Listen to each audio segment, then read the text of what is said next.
Una ventina di sindaci veneti e decine di assessori e dirigenti comunali, tutti riuniti nella sede dell'ANCI per un faccia a faccia con il sottosegretario all'economia, il veneziano Baretta.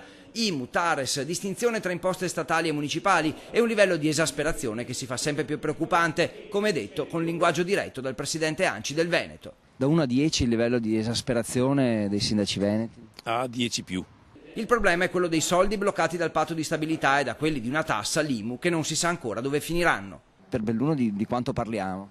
Ma per Belluno parliamo di più o meno 4 milioni di euro che sono immobilizzati e che non è possibile spendere, ma parliamo anche ad esempio di vincoli di spesa per cui per esempio siamo costretti a esternalizzare servizi sociosanitari perché così prevede lo Stato con un aumento di spesa del 20%. Non è giusto che noi comuni che siamo virtuosi, io parlo per il mio comune, non ho più mutui, debba tassare i miei cittadini dopo che stanno facendo miracoli. In un momento economico drammatico chi al governo è in grado solamente di fare leggi per drenare risorse dei privati. In un bilancio di 4 milioni di euro ci troviamo ad aver avuto tagli negli ultimi 3 anni per 800.000 euro. Noi abbiamo progetti fermi per 3 milioni e 300.000 euro su un comune di 16.000 abitanti. L'ANCI chiede maggiore autonomia ai sindaci, di fissare le aliquote massime per le tasse e lasciare poi libertà anche di unire le forze, come suggerisce il neosindaco di San Donà. Diteci quali sono le tassazioni locali possibili e all'interno di queste tassazioni locali possibili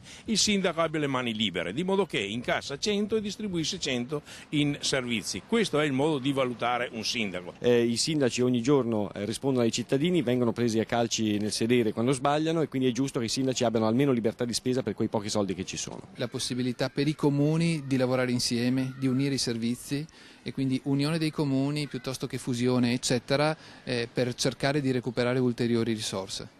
E da parte del governo intanto si comincia a delineare una prima soluzione. Metteremo insieme IMU, TARES e semplificheremo e faremo quindi una tassa sui servizi locali, sulla casa, che in qualche modo semplifichi, razionalizzi e anche riduca il carico.